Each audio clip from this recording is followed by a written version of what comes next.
हे सर्कल आहे.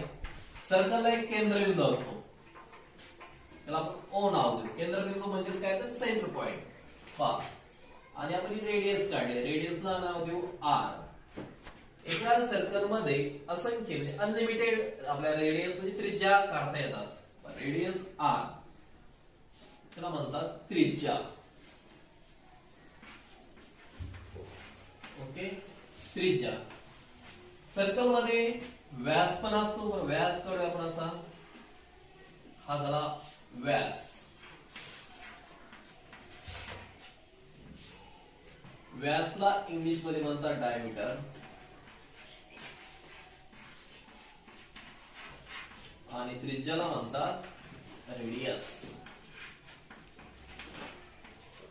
पहा, त्यानंतर सर्कल मध्ये जीवा असतात.